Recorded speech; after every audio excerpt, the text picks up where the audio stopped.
Dear students, welcome to Merchant Engineering College Electrical Department. We discuss about the semester 3 electrical circuit analysis GTU chapter 5 to port network, and we discuss about the now impedance parameter. આપણે y parameter ની વાત કરી લીધી. હવે આપણે z parameter વિશે વાત કરશું કે what are the impedance parameter, એટલે કે z parameter of the two port network, અથવા તો એવી રીતે પણ પૂછી શકે કે how can z parameter can be determined. Okay, ચલો આગળ વધીએ.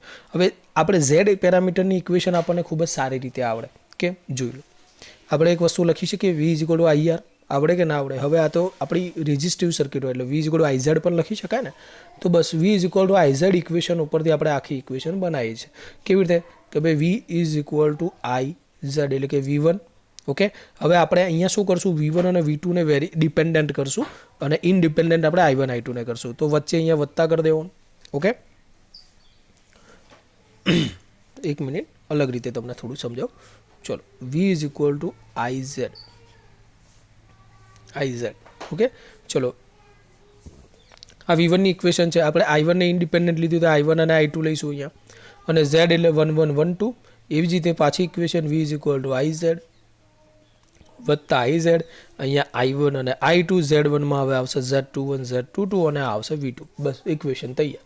v is equal to IZ નું ફોર્મેટ યાદ રહે એટલે તમને આ ઇક્વેશન આવડી જાય. ઓકે, જોઈ લો આ રીતે v is equal to IZ. Okay, તો આ V1 V2 આપણા ઝેડનો મેટ્રિક્સ છે જે આપણે દાખલામાં શોધીશું આને જ્યારે દાખલો આવશે એટલે I1 I2. ફરી વાર અહીંયા આપણે શું કરશું, એક વખતે I1 ઇઝ ઇક્વલ ટુ 0 લઈશું એટલે આપણને એમાંથી બે ઇક્વેશન મળશે ઝેડની, Z11 અને Z12 મળશે. એ જ રીતે બીજા ઇક્વેશનમાં I2 ઇઝ ઇક્વલ ટુ 0 લઈશું એટલે આપણને મળશે. ઓકે, બંનેમાં આપણે આગળ વધીએ તો જોઈ લો. Each of the z parameter may be describe as a voltage current ratio. કેમ વોલ્ટેજ કરંટ રેશિયો? કારણ કે impedance z is equal to V by I થાય એને કહેવાય વોલ્ટેજ કરંટ રેશિયો. ઓકે, અને એક વખતે આપણે શું લઈશું, I1 ઇઝ ઇક્વલ ટુ 0 લઈશું, બીજી વખત I2 ઇઝ ઇક્વલ ટુ 0 લઈશું. ઓકે, ચલો હવે અહીંયા I1 અને I2 0 લેવા માટે શું કરવું પડે, મારે ઓપન સર્કિટ કરવું પડે. કેમ? કારણ કે કરંટ 0 કરવા માટે કરંટ ક્યારે 0 થાય, જ્યારે વોલ્ટેજ ઇન્ફાઇનાઇટ થાય. અને વોલ્ટેજ ઇન્ફાઇનાઇટ ક્યારે થાય, જ્યારે ઓપન સર્કિટ કન્ડિશન થાય. તો હવે મારે અહીંયા I2 ઇઝ ઇક્વલ ટુ 0 લેવું હોય તો આઉટપુટ સાઇડ જે છે 2 વાળી, ઓકે 2 એટલે આઉટપુટ વાળી સાઇડ, એને મારે શું કરવું પડે, ઓપન સર્કિટ કરવું પડે, જે અહીંયા આપણને કરીને આપ્યું છે. તો અહીંયા બંને ઓપન સર્કિટ કરી દીધું છે. ઓકે, બાજુ આઉટપુટ સાઇડ. એટલે હવે જ્યારે આ I2 ઇઝ ઇક્વલ ટુ 0 કરવું હોય ત્યારે, હવે I1 ઇઝ ઇક્વલ ટુ 0 કરવું હોય તો મારે ઇનપુટવાળી સાઇડને શું કરવું પડે, ઓપન સર્કિટ કરવી પડે. ઓકે, તો બંનેમાં I1 અને I2 તમે 0 કરશો એટલે તમને આ રીતે ઇક્વેશનો મળશે. ઓકે, તમને એક લઈને બતાવું છું. ચલો, આ ઇક્વેશન છે પહેલી, એમાં I1 ઇઝ ઇક્વલ ટુ 0 લઈએ. ઓકે, ચલો તો I1 ઇઝ ઇક્વલ ટુ 0 લઈએ તો આ તો આખો કેસ 0 થઈ જશે. એ તો સ્ટેપ જતું રહેશે. તો વધશે શું, તો કે ભાઈ V1 is equal two Z12 I2. એમાં Z12 ને સૂત્ર કરતા બનાવો તો શું વધે, V1 ભાગ્યા I2 વધે. તો Z12 is equal two V1 ભાગ્યા I2, અહીંયા જોઈ લો લખેલું હશે Z12 is equal two V1 ભાગ્યા I2 છે. Okay, simple. અહીંયા ઉપર I2 ઇઝ ઇક્વલ ટુ 0 લીધા છે, અહીંયા I1 ઇઝ ઇક્વલ ટુ 0 લીધા. તમે વારા પરથી લેશો તમને Z11 Z12 Z21 Z22 ની ઇક્વેશનો મળી જશે. ઓકે, ચલો ફરી વાર આપણે આગળ વધીએ. એમાં થોડી ચર્ચા કરેલી એક શું કહેવાય. ચલો મેં તમને કીધું બંને એક જ સાઈડ હશે તો એને જો ઇનપુટ સાઈડ છે V1 I1. ઓકે, તેમાં કહીશું ઓપન સર્કિટ ઇનપુટ ઇમ્પિડન્સ, કારણ કે એમાં આપણે ઓપન સર્કિટ કર્યું હતું. હવે જેમાં અલગ અલગ હશે, એકમાં 1 હશે એકમાં 2 હશે. જોઈ લો આમાં ઉપર 2 છે નીચે 1 છે. મેં કીધું તમને ફોરવર્ડ વર્ડ યુઝ થશે, ફોરવર્ડ ટ્રાન્સફર ઇમ્પિડન્સ. એવી રીતે અહીંયા 1 2 છે એટલે પાછો પણ કેવું છે, નીચે આપણો 2 છે ઉપર 1 છે, તો રિવર્સ કન્ડિશન આવશે, તો કે reverse transfer impedance. Okay, Z12. એવી રીતે જો 2 2 હોય તો એને કહેવાય ઓપન સર્કિટ. જો બંને સેમ છે તેમાં ફોરવર્ડ રિવર્સ કશું જ નહીં આવે. ઓકે, અહીંયા આવશે ઓપન સર્કિટ આઉટપુટ ઇમ્પિડન્સ, કારણ કે 2 ફોર આઉટપુટ છે એટલે આઉટપુટ ઇમ્પિડન્સ આવશે. તો આ રીતે આપણને ચારે ઇક્વેશનો Z ઇમ્પિડન્સની મળી શકે. ઓકે, ચલો હવે એના રિગાર્ડિંગ એક એક્ઝામ્પલ જોઈ લઈએ, જેમાં થોડું ઉપર છેલ્લે તમને નોલેજ આપી દઉં. આ એક્ઝામ્પલ કેવું છે કે જેટલી રકમ હશે એટલા એક્ઝામ્પલ બને. થિયરી આવડતી હોય તો સારી રીતે તમને KVL KCL આવડતો હોય, કરંટ ડિવાઈડર આવડતો હોય, વોલ્ટેજ ડિવાઈડર આવડતો હોય તો તરત તમને કોઈ પણ એક્ઝામ્પલ આવડવાનો જ છે. ઓકે, ચલો ચર્ચા કરીએ કે ભાઈ આ ઉપર અહીંયા આપણને રેઝિસ્ટિવ સર્કિટ બતાવી છે. ફાઇન્ડ ધ Z પેરામીટર, એમાં આપણે Z પેરામીટર શોધવાના છે.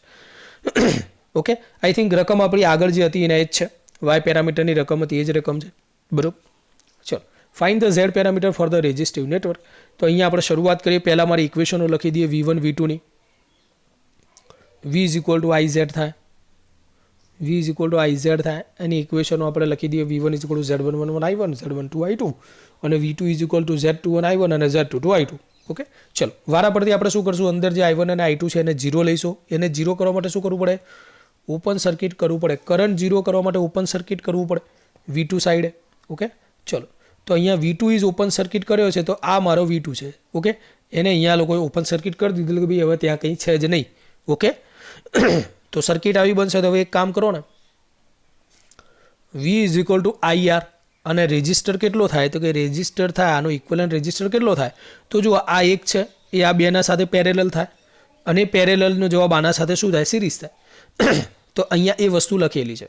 ઓકે, અથવા તો તમે ઊંધેથી સમજો. જુઓ ચલો, આ 1/2 અને આ 1/2 શું છે, સિરીઝ છે, તો બંનેનો સરવાળો. એ બંનેનો સિરીઝનો સરવાળો આના સાથે શું થાય, પેરેલલ, તો પેરેલલ 2. અને એ જે પેરેલલનો જે જવાબ આવ્યો એ 1 સાથે શું થશે, સિરીઝ થશે, એટલે +1. ઓકે, ઊંધેથી જોશો તોય આવડે છે. ઓકે, હવે એ પ્રમાણે આનું સોલ્યુશન આપશો એટલે V1 is equal two 13/7 I1 આવશે. હવે એને આપણે શું કરવાનું, 13/7 આવ્યું તો એ શું થયું, V1/I1.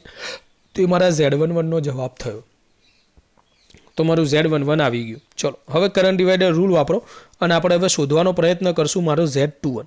ઓકે, ચલો હવે અહીંયા હું કરંટ ડિવાઈડર રૂલ વાપરું. ઓકે, થોડું હા, ચલો હવે કરંટ ડિવાઈડર રૂલ આપણે વાપરીએ. તો અહીંયા જો કરંટ ડિવાઈડર રૂલ વાપરાય એટલે કે મારો મેઇન કરંટ કયો છે કે ભાઈ I1 છે. મેઇન કરંટ કોણ છે, I1. મારે શોધવાનો શું છે, IA શોધવાનો છે. તો IA બરાબર ટોટલ કરંટ I1 ગુણ્યા IA જે જ્યાંથી વહન કરી રહ્યો છે એની બાજુની બ્રાન્ચનો રેઝિસ્ટર, તો કે બાજુની બ્રાન્ચ આ છે 2 અને નીચે એ 1 2 અને આ 2 બધાનો સરવાળો. ઓકે, તો આ લખી દીધો 2 1 અને 1 આવે. ઓકે, ચલો તો એ IA અને I1 નું આપણને ફોર્મેશન મળશે. Okay, now V2 is equal two થાય શું, તો V2 ઇઝ ઇક્વલ ટુ શું થાય, જો તો 1/2 IA જે લખેલા છે 1/2 V2 is equal two 1/2 IA. હવે એ IA ની કિંમત અહીંયાથી લઈને મૂકી દો તો આવી ગઈ 2/7 I1.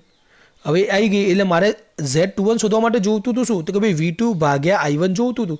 જે V2/I1 આપણે લઈ લીધું. V2/I1 જે આવે એ કહેવાય મારો Z21. સિમ્પલ. તો આ રીતે આપણે બરોબર, તો આ રીતે હાલ આપણે શું શોધ્યું, Z21 શોધ્યું. કોને, V2 ઇઝ ઇક્વલ ટુ 0 લઈને. સેમ કન્ડિશન હવે આપણે V1 ઇઝ ઇક્વલ ટુ 0 લઈને આગળ વધીએ. હવે I1 ઇઝ ઇક્વલ ટુ 0 લઈને આગળ વધીએ. આના માટે મારે ઇનપુટ સાઈડ એટલે કે V1 ને મારે ઓપન સર્કિટ કરવું પડશે. ઓકે, ચલો તો મેં આ ઇનપુટ સાઈડ આપણે ઓપન સર્કિટ કરી દીધું. ઓકે, ઇનપુટ સાઈડ આપણે ઓપન સર્કિટ કરી દઈએ. ચલો તો V is equal two IR કહેવાય. સેમ ઇક્વેશન છે અહીંયા. રેઝિસ્ટર કયા થશે કે ભાઈ આ 2 અને 1 સિરીઝમાં થશે, એનો જવાબ અહીંયા વાપ સાથે પેરેલલમાં આવશે એટલે V2/I2 મળી જશે, જેને Z22 કહેવાય. એટલે કે મારો 0.48 તમે સોલ્યુશન કરશો આવી જશે. એના પછી આપણે કરંટ ડિવાઈડર રૂલ વાપરીએ. કરંટ ડિવાઈડર રૂલ એટલે કે મારો મેઇન કરંટ કોણ છે, તો કે ભાઈ આ બાજુથી આપણે આગળ વધ્યા. I2 મારો મેઇન કરંટ છે, શોધવાનો મારો IB છે. ઓકે, IB શોધવાનો છે, તેની બાજુનો બ્રાન્ચનો રેઝિસ્ટર કયો થાય, 1/2 જેને ઉપર લેવાનો ડિવાઈડ બાય ટોટલ, તો કે 1 1/2 અને 2. ઓકે, જે જવાબ આવે. ઓકે, ચલો હવે V1 શું થાય, તો કે V1 થાય મારો 2 × IB. V is equal two IR. I મારો IB અને R મારો 2. ઓકે, તો V is equal two IR લખી દીધું. હવે IB ની વેલ્યુ આપણે આગળ જે કર્યું હતું એ જ વસ્તુ, IB ની વેલ્યુ અંદર મૂકી દો કે IB ની વેલ્યુ આવે છે 1/7 I2. 1/7 I2 લખી દીધી. એટલે હવે મને મળશે V1/I2 કે જેને હું Z12 કહી શકું મારો, એની વેલ્યુ મને મળી ગઈ. અહીંયા આ રીતે મેટ્રિક્સ બનાવી દેવાનો, Z11 Z12 Z21 Z22, એટલે તમને અહીંયા મેટ્રિક્સ આપણો રેડી થઈ જાય. ઓકે, તો આ રીતે મિત્રો આપણે Z પેરામીટરનો દાખલો પણ ગણી શકીએ. એની થિયરી પણ જોઈ લીધી આપણે. ચલો નેક્સ્ટ લેક્ચરમાં ફરી મળશું.